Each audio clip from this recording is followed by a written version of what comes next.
Seorang pria yang benar-benar dipilih Tuhan itu nggak bisa sembarangan menikah sama siapa saja. Dan ini bukan soal menghakimi, tapi soal perlindungan dari Tuhan. Karena apa yang kamu lekatkan dalam hidupmu itu bisa mengangkat panggilanmu atau malah membunuh takdirmu. Ini bukan tentang rasa deg-degan di perut, bukan tentang chemistry, pesona, atau obrolan seru. Ini tentang keselarasan rohani, tentang peperangan rohani, tentang warisan yang akan kamu tinggalkan, tentang bagaimana surga mendukung perjanjianmu. Banyak pria hebat di dalam kisah-kisah itu bukan jatuh karena pedang, tapi jatuh karena senyuman, parfum, atau bisikan. Mereka gak kehilangan panggilannya di medan perang, tapi diranjang. Dan kamu gak dengar ini secara kebetulan. Ini peringatan, dibungkus dengan kasih karunia. Pesan ini bukan buat orang terpilih yang santai-santai aja, tapi buat yang sudah mengkhususkan dirinya untuk Tuhan. Buat mereka yang tahu dirinya sudah dimeteraikan oleh Tuhan dan gak bisa main-main dengan api yang menyamar jadi kasih sayang. Kamu pasti udah ngerasain ada sesuatu yang berusaha narik perhatianmu, ganggu kamu, bikin kamu tertunda, bahkan mau melahapmu, dan kadang itu pakai gaun cantik. Ini alarm buat kamu. Kamu tuh bukan cuma lagi milih istri, tapi milih penjaga gerbang rohani untuk tujuan hidupmu. Dan kalau sampai salah pilih, bisa-bisa kamu gak akan pulih lagi. Jadi, denger ini bukan cuma dengan telinga, tapi dengan rohmu. Karena ini bisa nyelamatin pernikahan masa depanmu. Ini bisa jaga urapan yang Tuhan taruh di hidupmu. Ini bisa melindungi semua yang Tuhan sudah percayakan ke kamu. Sebelum kita lanjut, pencet dulu tombol like-nya, subscribe kalau belum, dan tulis di kolom komentar angka 99 sekarang juga. Karena Mazmur 99 bilang, Tuhan memerintah dalam kekudusan, dan hari ini kamu memilih kekudusan di atas hawa nafsu. Oke, yuk kita mulai. Yang pertama, perempuan yang penuh rayuan, Roh Delilah. Dia gak cuma posting di media sosial buat cari perhatian. Dia itu punya misi. Dan yang tragis, banyak pria pilihan Tuhan gak sadar kalau mereka sedang jadi target. Perempuan pertama yang gak boleh banget dinikahi oleh pria yang dipilih Tuhan adalah perempuan yang penuh rayuan. Bukan karena cara dia berpakaian, tapi karena apa yang dia bawa. Dia gak cuma pakai baju ketat, dia bawa roh. Roh yang kuno, licik dan mematikan. Roh yang sama yang membungkus dirinya dengan parfum dan bisikan dan membuat seorang nazir Allah berlutut. Delilah gak datang ke medan perang. Dia gak bikin pasukan.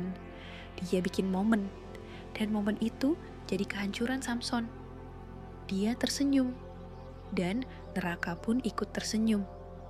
Karena tipe perempuan seperti ini gak menyerang dengan marah. Dia menyerang dengan daya tarik. Kalau kamu diurapi Tuhan, neraka gak harus menghancurkanmu lewat rasa sakit. Cukup lewat kesenangan yang bikin kamu lengah. Ingat ini baik-baik. Perempuan yang penuh rayuan itu gak cuma ekspresif, tapi strategis. Kehadirannya terasa ramai, tapi niatnya gak kelihatan. Dia masuk ke sebuah ruangan, dan seluruh dirimu bereaksi. Bukan karena dia cantik, tapi karena dagingmu mengenali sesuatu yang rohmu belum sempat sadari. Kalau kamu sampai salah paham, mengira rayuan itu adalah tanda perkenanan Tuhan, kamu bisa berakhir seperti Samson, buta, terikat, dan hancur di wilayah musuh. Perempuan sejati yang berasal dari Tuhan itu gak berlomba menarik tatapan orang. Dia bawa wibawa dan rasa hormat. Kecantikannya bukan di bentuk wajah, tapi di sikap hatinya saat menyembah Tuhan. Dia gak memakai godaan, dia memakai kebenaran. Dia gak menarik kerumunan, dia menarik hadirat Tuhan. Tapi perempuan penuh rayuan, dia gak mau berjalan bersamamu dalam tujuan hidupmu. Dia mau menuntunmu masuk perangkap. Dan yang bikin ngeri, terkadang dia sendiri gak sadar. Karena ini bukan soal dia sebagai pribadi, tapi roh yang bekerja di belakangnya. Roh yang sama yang melihat kamu diurapi, mendengar kamu berkata ya pada panggilanmu, mendengar doa-doa tengah malammu, dan sekarang mau menghancurkan semua yang sudah kamu bangun, menggunakan keinginanmu sendiri sebagai senjata. Perempuan seperti ini gak menginginkan hatimu, dia menginginkan perhatianmu. Dan ketika sudah mendapatkannya, dia akan mencuri fokusmu, menguras energimu, dan meninggalkan mesbah hidupmu dalam reruntuhan. Kamu gak akan kehilangan panggilanmu dalam satu hantaman besar. Kamu akan kehilangannya sedikit demi sedikit, kompromi demi kompromi, sentuhan demi sentuhan, sampai suatu hari kamu bangun dalam keadaan kosong, mati rasa, dan bertanya-tanya, kapan apiku padam? Dan saat itu terjadi, yang hilang bukan cuma kekuatanmu, tapi juga kepekaan rohanimu. Jadi, aku mau tanya, mana yang lebih berbahaya? Perempuan yang membenci panggilanmu, atau perempuan yang membuatmu lupa kalau kamu pernah punya panggilan itu? Jangan remehkan Delilah. Dia nggak terlihat seperti iblis, dia terlihat seperti mimpi. Tapi saat kamu meletakkan kepalamu di pangkuannya, sebenarnya kamu sedang meletakkan mahkotamu di kaki kompromi. Perempuan penuh rayuan gak akan membunuh takdirmu. Dia akan membuatmu rela memberikannya sendiri. Dan ketika kamu pikir kamu masih pegang kendali, tiba-tiba kamu sadar kamu sudah terikat pada sesuatu yang dulu kamu kira gak berbahaya. Tetaplah di sini, karena yang berikutnya akan membongkar musuh lain. Dan yang satu ini gak cuma membidik matamu, tapi jiwamu. Yang kedua, perempuan yang tidak takut akan Tuhan. Dia mungkin bicara dengan sangat anggun, senyumnya lembut dan mempesona. Dia mungkin bisa bikin ibumu terkesan, teman-temanmu senang, bahkan bisa mengutip beberapa ayat Alkitab. Tapi dengerin baik-baik, kalau dia tidak takut akan Tuhan, dia bukanlah berkat. Dia adalah jalan memutar yang cantik, tapi dikirim untuk mengalihkan arah hidupmu dari tujuan Tuhan. Kalau kamu orang yang dipilih, penampilan baik di atas kertas itu gak cukup. Kamu butuh seseorang yang bisa menggetarkan surga, bukan cuma yang asik diajak ngobrol. Takut akan Tuhan itu bukan soal perilaku religius, tapi soal sikap hati di hadapannya. Itu yang membuat seorang wanita tetap berlutut ketika peperangan rohani mengelilingi rumahnya. Itu yang membuatnya berpuasa saat keadaan gak masuk akal.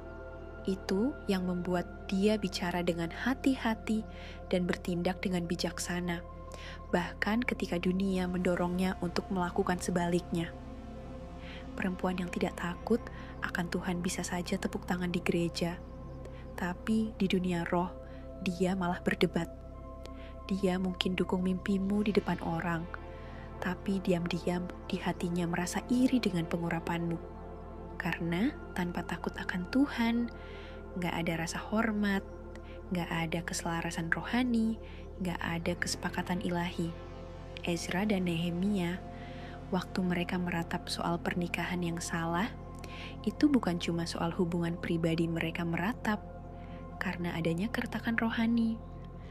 Mereka paham sesuatu yang banyak pria masa kini gak sadar, bahwa hati seorang wanita yang tidak takut akan Tuhan adalah pintu masuk kekacauan rohani. Dan dengar ini, kalau dia tidak takut akan Tuhan, dia akan takut kehilangan kendali. Dan ketika dia takut kehilangan kendali, dia akan mulai berebut takhta kepemimpinan rumah tangga. Bukan karena dia jahat, tapi karena dia buta secara rohani. Dia gak bisa mengikuti tatanan ilahi karena hatinya belum tunduk pada Tuhan. Perempuan seperti ini mungkin mendukung tujuan hidupmu, sampai itu mengganggu kenyamanannya. Dia mungkin setuju dengan misimu, sampai itu mulai bikin repot. Dia mungkin mengasihi panggilanmu sampai dia sadar bahwa dia nggak bisa memanipulasi pengurapan itu. Dengar baik-baik, orang pilihan Tuhan, bukan pendidikannya yang membangun rumah, bukan pesonanya yang memegang amanat, tapi penyerahannya kepada Tuhan. Karena ketika serangan datang, dan itu pasti datang, kamu nggak butuh orang yang panik. Kamu butuh orang yang tahu cara memerintahkan surga.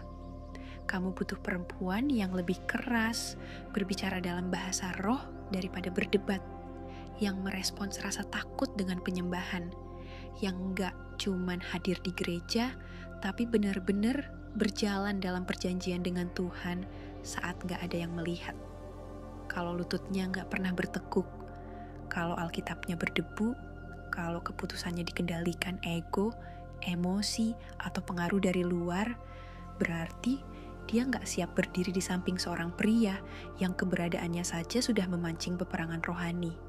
Kamu nggak bisa memimpin rumah yang dibangun di atas pasir, dan kamu nggak bisa memimpin wanita yang nggak tahu cara mengikuti Tuhan.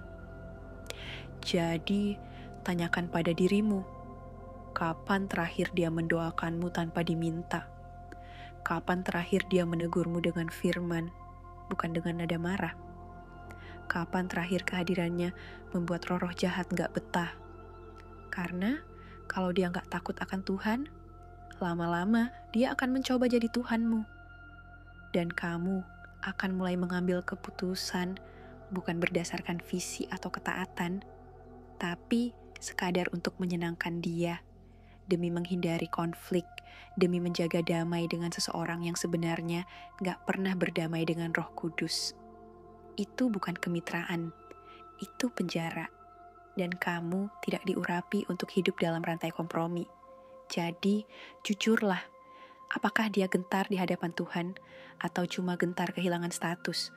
Apakah dia membawa keyakinan atau hanya kenyamanan karena takut akan Tuhan adalah permulaan hikmat? Dan tanpa itu, kamu bukan sedang membangun rumah, kamu sedang membangun badai yang siap runtuh. Dan yang akan kita bahas berikutnya, lebih berbahaya dari nafsu, lebih halus dari pemberontakan, dan bisa menghancurkan tanpa perlu meninggikan suara. Tetaplah di sini. Yang ketiga, perempuan yang tidak menghormati. Dia mungkin memikat. Kata-katanya manis, tawanya menular, kepercayaan dirinya kokoh. Dia mungkin bikin kamu kagum dengan keberaniannya, kemandiriannya, dan sikapnya yang real. Tapi di balik semua pesona itu, kalau di dalam rohnya tidak ada sikap hormat, kamu bukan menikahi seorang pasangan, kamu sedang menikahi pemberontakan yang dibungkus kecantikan. Ini bukan soal budaya, ini bukan soal nilai kuno, ini soal hukum rohani. Tuhan gak pernah bekerja di luar tatanan. Dan otoritas pertama yang dia tetapkan dalam hidup seseorang adalah keluarga. Kalau dia gak menghormati orang tua yang memberinya hidup, apa yang membuatmu yakin dia akan menghormati hidup yang akan kamu bangun bersamanya? Perempuan yang tidak menghormati ayah dan ibunya, pada waktunya akan tidak menghormati kamu. Bukan cuma saat bertengkar, tapi di setiap momen ketika penundukan hati dibutuhkan. Karena hormat itu bukan pertunjukan, tapi sikap hati. Kalau insting pertamanya adalah menantang, mendominasi, atau merendahkan, itu bukan kekuatan. Itu pemberontakan, pakai sepatu hak tinggi. Aku mau bicara terus terang, sikap tidak menghormati itu jarang muncul tiba-tiba. Ia tumbuh dari hal-hal kecil, tatapan mata yang memutar, nada suara yang tajam, sindiran pasif, menertawakan nasihat, memotong pembicaraan otoritas, tersenyum di depan umum tapi melukai dengan diam di balik pintu. Dan itu gak akan selamanya tersembunyi. Pada akhirnya akan meluap ke dalam percakapanmu, ke kehidupan doamu, bahkan sampai ke anak-anakmu. Iya, anak-anakmu. Karena perempuan yang tidak menghormati akan mengajarkan anak laki-lakimu untuk mengabaikanmu dan mengajarkan anak perempuanmu untuk melawanmu. Akhirnya, kamu akan jadi pria di rumahmu sendiri yang gak punya suara, gak punya damai, dan gak punya perlindungan. Kenapa? Karena kamu menikahi seseorang yang gak mengerti tentang peringkat rohani.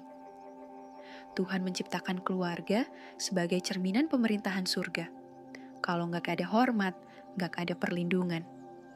Kalau gak ada perlindungan, gak ada penjagaan. Kamu akan berdoa minta terobosan, sementara dia melanggar tatanan. Kamu akan berpuasa minta keselarasan, sementara dia memberi makan perpecahan lewat kata-katanya. Kamu ngerti gak betapa seriusnya ini? Beberapa rumah tangga yang secara rohani paling penuh kekerasan itu tidak selalu berisik dengan teriakan, tapi berisik di alam roh karena ketidaktaatan.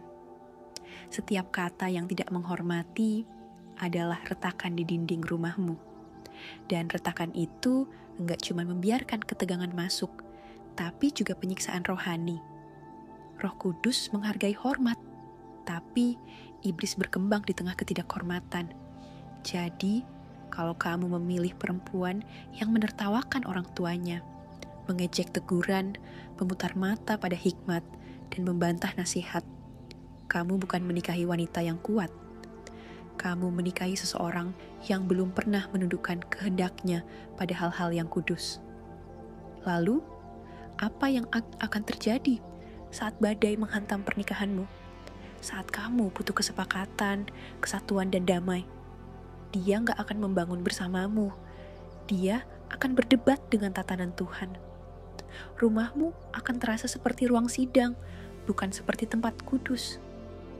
Ingat ini, orang pilihan Tuhan, kamu tidak hanya menikahi tubuh, kamu menikahi roh. Dan kalau roh itu pemberontak, rumahmu akan jadi medan perang, di mana kamu lebih banyak melawan istrimu daripada melawan musuh yang sebenarnya. Jadi, jangan abaikan tanda-tandanya. Apakah dia diam setiap kali mendengar kata tunduk? Apakah dia memelintir ayat Alkitab untuk membela kesombongan? Apakah dia bicara hormat saat nyaman, tapi hidup dalam ketidakhormatan saat diuji? Karena kalau dia nggak bisa menghormati otoritas saat masih lajang, dia juga nggak akan tunduk pada tatanan rohani dalam pernikahan. Dan tanpa hormat, rumahmu akan jadi rumah penuh pendapat, bukan rumah penuh tatanan. Dan di tempat yang nggak ada tatanan, nggak akan ada minyak pengurapan. Yang akan kita bahas setelah ini bahkan lebih licik, karena gak muncul dari nada suara atau sikap, tapi bersembunyi di dalam keinginan, terlihat indah dari luar, tapi mematikan kalau dibiarkan. Tetap waspada, tetap di sini. Yang keempat, perempuan ambisius, roh Isabel. Dia berjalan dengan anggun, berbicara dengan penuh percaya diri. Dia tahu bagaimana membuat ruangan berpendar dan bagaimana membuat orang mau mendengarkan. Tapi yang kebanyakan orang tidak lihat adalah lapar dalam dirinya itu tak punya batas. Dia bukan sedang mengejarmu.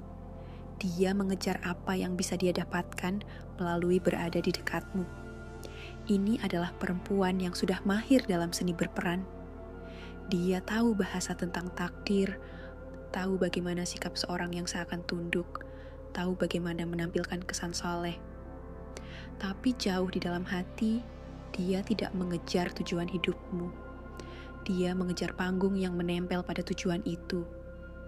Kamu dipanggil untuk melayani di altar, tapi dia menatap penonton.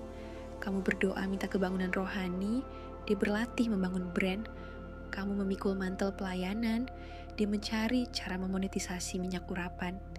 Ini adalah perempuan yang menukar doa syafaat dengan pengaruh, berpuasa dengan gaya fashion, pengorbanan dengan status. Dia tidak mau memikul beban bersamamu, dia hanya mau terlihat di samping menemani, selama sudut kameranya pas. Dan ketika peperangan rohani mulai memanas, dia tidak akan bertarung. Dia akan pergi, karena dia tidak pernah jatuh cinta pada misimu Dia jatuh cinta pada gambaran dirinya yang terlihat seperti orang terpilih. Kamu dipanggil untuk menginjak ular. Dia sibuk menghitung jumlah pengikutnya. Kamu berusaha menyenangkan Roh Kudus. Dia berusaha menyenangkan algoritmanya. Bahaya terbesarnya, dia jarang menyerang langsung. Dia perlahan mengubah visi hidupmu. Awalnya kalian berdoa bersama, lalu dia bilang, lelah. Kalian melayani bersama, lalu dia bilang, sibuk. Kalian rencanakan kebangunan rohani, dia malah rencanakan liburan untuk konten. Sampai akhirnya, kamu tidak lagi memimpin rumah kemuliaan. Kamu malah mengelola sebuah merek. Pahami ini, roh Isabel tidak selalu datang dengan suara keras. Tidak selalu muncul dalam manipulasi, rayuan, atau agresi. Kadang dia datang sebagai ambisi tanpa urapan, keinginan tanpa kebijaksanaan, dorongan tanpa arahan dari surga. Perempuan ambisius tidak membenci panggilanmu. Dia hanya ingin mengontrol bagaimana panggilan itu dijalankan. Dia akan memuji karuniamu selama dia ikut jadi bintang pendampingnya. Dia akan mendukung tujuanmu selama itu ikut membangun kerajaannya juga. Dan kalau kamu menolak, dia tidak akan bertarung dengan adil. Dia akan membuatmu merasa bersalah, mempermalukanmu, menarik diri darimu, atau yang lebih buruk, membandingkanmu dengan pria rohani lain yang dianggap lebih sukses. Bukan karena dia mencintai keunggulan, tapi karena dia mencintai ketinggian posisi. Perempuan ambisius tidak pernah puas, karena hatinya bukan dipimpin oleh damai sejahtera, tapi oleh penampilan. Dan kalau kamu menikahi roh ini, kamu tidak mendapat penolong, kamu mendapat saingan, seseorang yang tidak membangun bersamamu, tapi diam-diam membangun di sebelahmu, menunggu momen ketika namanya lebih besar dari namamu. Dan inilah pukulan terakhir. Ketika badai datang, ketika pelayananmu butuh puasai, jiwamu butuh ketenangan, panggilanmu butuh penyerahan, dia akan melihat peperangan rohanimu sebagai gangguan untuk citranya. Dia tidak akan membasuh kakimu, dia akan khawatir bagaimana itu terlihat di mata orang. Yang awalnya adalah persatuan ilahi, berubah jadi tarik ulur emosional antara kerajaan dan budaya dunia.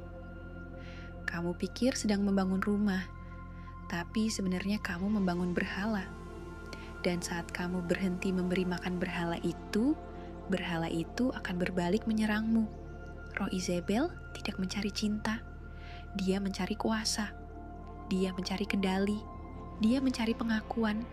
Tapi kamu, orang yang terpilih, tidak pernah dipanggil untuk berbagi panggung dengan ego. Kamu dipanggil untuk memikul kemuliaan. Dan tidak ada karisma, kecantikan, atau strategi yang bisa berdiri di samping api ketaatan yang murni. Yang berikutnya bahkan lebih dingin, karena tipe berikut ini bukan cuma menantang visimu. Dia bukan sekadar tidak peduli dengan misimu. Dia bahkan tidak mengenal Tuhanmu. Dan kalau kamu melewatkan ini, kamu bukan hanya kehilangan fokus, kamu kehilangan perkenanan. Tetaplah tajam, karena tipe terakhir adalah yang paling menipu dari semuanya. 5. Perempuan yang tidak seiman. Ini soal ketidakcocokan rohani. Mungkin dia ikut nyanyi waktu ibadah, hafal ayat-ayat kitab, bahkan berdiri di samping kamu di tempat ibadah, angkat tangan waktu pujian, dan tersenyum ketika pemimpin ibadah berkata, "Amin." Tapi jangan tertipu sama penampilan yang kelihatan rohani. Karena kesepakatan rohani itu bukan soal rutinitas. Ini soal kelahiran baru. Seorang perempuan bisa saja fasih ngomong bahasa iman, tapi belum tentu membawa roh Allah dalam hidupnya. Perempuan yang tidak percaya itu gak selalu berarti dia ateis. Bisa saja dia percaya ada kuasa yang lebih besar, suka kutipan-kutipan rohani, bahkan bilang kalau dia mencintai Tuhan. Tapi kalau Allah bukan Tuhan dan Juru Selamatnya, Dia nggak bisa berjalan bersama kamu dalam perjanjian kudus. Karena arah langkahnya beda sama kamu. Dan buat pria pilihan Tuhan, ini bukan cuma tanda bahaya, ini adalah kontradiksi langsung dengan panggilanmu. Alkitab nggak bisik-bisik soal ini, tapi jelas menyatakannya. Janganlah kamu merupakan pasangan yang tidak seimbang dengan orang-orang yang tak percaya. Terang dan gelap gak bisa jalan ke arah yang sama. Gak ketemu di tengah. Gak tawar-menawar soal nilai hidup. Yang satu akan menelan yang lain.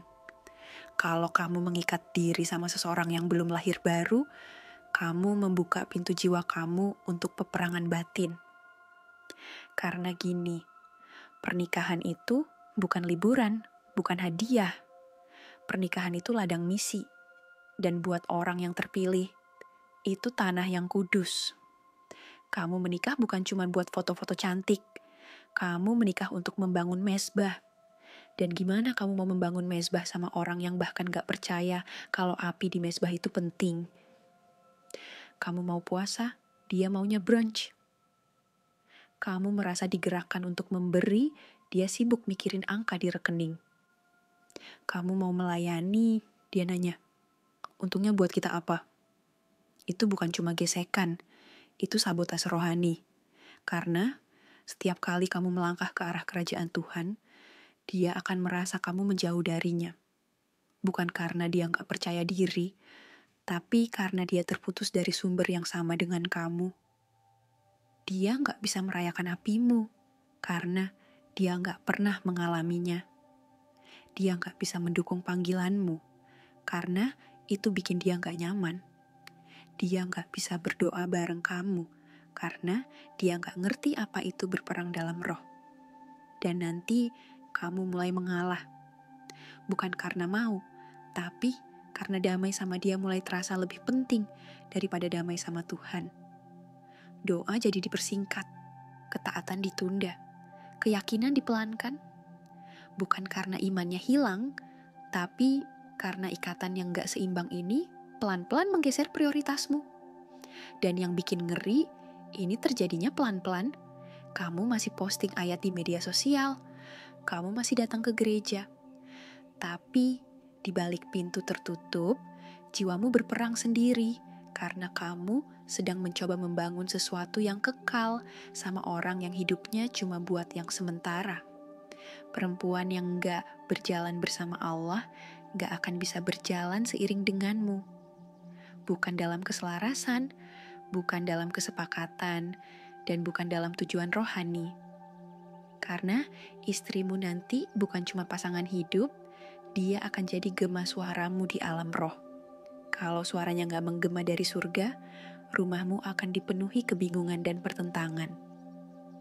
Itu sebabnya banyak pria pilihan Tuhan jadi tumpul secara rohani, lelah secara emosional, dan patah semangat dalam panggilannya. Karena mereka menikahi seseorang yang sebenarnya gak pernah Tuhan panggil untuk misi itu. Dia mungkin cocok untuk masa lalumu, tapi gak memenuhi syarat untuk masa depanmu. Dan sekarang, kamu sedang menyeret-nyeret sebuah perjanjian yang bahkan Tuhan sendiri tidak pernah tanda tangani. Orang terpilih, kamu harus paham, dalam pernikahan, keselamatan itu bukan pilihan, itu fondasi. Karena saat badai neraka datang, kamu gak butuh pasangan yang panik, kamu butuh seorang pejuang, seseorang yang tahu bagaimana berdoa, bagaimana menjadi perantara. Bukan cuma bilang, aku percaya Tuhan, tapi benar-benar mengenal Dia, takut akan Dia, taat kepadanya meski sakit, dan mencintai Dia lebih dari mencintai kamu. Sekarang, kita sudah sampai di tepi. Tirai itu mulai terbuka. Kamu sudah melihat jebakan-jebakan itu, pola-pola itu, roh-roh yang datang dengan parfum, senyum dan pesona, tapi ujungnya hanya membawa penundaan, pengalian, bahkan kehancuran. Apa yang akan kamu dengar setelah ini bukan sekadar penutup. Ini adalah sebuah penugasan, pengingat ilahi tentang siapa kamu, kenapa kamu dipilih, dan apa yang harus kamu jaga dengan segala cara. Bertahanlah sampai akhir, karena wahyu terakhir ini mungkin akan menyelamatkan takdirmu. Orang terpilih, ini bukan sekadar pesan, ini cermin, pertemuan ilahi antara panggilanmu dan pilihanmu. Kalau kamu memang benar-benar dipisahkan oleh Tuhan, kamu gak bisa mencintai seperti orang lain. Kamu gak bisa pacaran seperti orang lain. Kamu gak bisa menikah hanya karena nyambung, nyaman, atau tergoda bentuk tubuh. Kamu harus menikah berdasarkan perjanjian. Kamu bukan sedang membangun romansa. Kamu sedang membangun warisan. Warisan yang gaungnya sampai ke kekekalan. Dengar ini baik-baik. Perempuan yang kamu pilih akan melipat gandakan panggilanmu atau membunuhnya diam-diam. Delila tidak mencuri kekuatan Samson. Samson yang menyerahkannya sendiri. Kenapa? Karena dia lupa siapa dirinya. Dia lupa kalau dia orang terpilih. Jangan ulangi kesalahan itu. Generasi ini tidak butuh lebih banyak influencer. Dia butuh pria yang dikhususkan, yang takut akan Tuhan lebih dari takut akan kesepian. Pria yang lebih memilih berjalan sendirian dalam kemurnian daripada tidur di samping seseorang yang rohnya sudah mati. Kamu bukan sekadar pria, kamu adalah sebuah gerakan, dan sebuah gerakan harus dijaga, karena satu iya yang salah bisa menggeser takdirmu selamanya. Jadi dengarkan aku dengan api Roh Kudus dan bobot dari surga. Tunggu, berdoa. Minta hikmat, jangan biarkan tekanan mendorongmu. Jangan biarkan nafsu membutakanmu, jangan biarkan kesepian membohongimu. Karena Tuhan tidak akan pernah menyatukan pria yang dikhususkan dengan wanita yang kompromi. Dia tidak akan memberkati pernikahan yang membungkam panggilanmu. Dia tidak akan menyetujui hubungan yang mencekik tugas ilahimu. Dia tidak akan memanggilmu membangun mesbah kudus dengan seseorang yang bermain-main dengan api. Hari ini, buatlah sebuah janji, bukan kepada seorang wanita, tapi kepada takdirmu, untuk melindunginya, menjaganya, dan menjaga gerbang hidupmu tetap murni. Karena semua yang kamu dipanggil untuk lakukan, setiap jiwa yang kamu dipanggil untuk sentuh, setiap pertempuran yang kamu harus menangkan, semuanya bermula dari siapa yang kamu izinkan masuk ke lingkaran terdekatmu. Kalau kata-kata ini menusuk hatimu, tulis di komentar sekarang. Anugerah Tuhan cukup untukku. Karena memang itu benar. Anugerah Tuhanlah yang akan menjagamu, menguatkanmu, dan membimbingmu sampai waktunya mempertemukanmu dengan Dia yang lahir bukan untuk menghancurkanmu, tapi untuk membangun bersamamu. Bagikan pesan ini ke saudara laki-lakimu yang sedang berdiri di tepi keputusan yang bisa mengorbankan segalanya. Masa depanmu terlalu suci untuk menikah dengan roh yang salah. Tetap tajam, tetap murni, tetap menjadi orang terpilih. Kamu tidak sedang menunggu sia-sia. Kamu sedang dipelihara untuk tujuan. Sampai jumpa di pesan berikutnya. Dan sampai saat itu tiba, jaga mahkotamu, lindungi minyakmu, dan jangan pernah lupa siapa dirimu. Kamu terpilih, dipisahkan, dan tak terhentikan.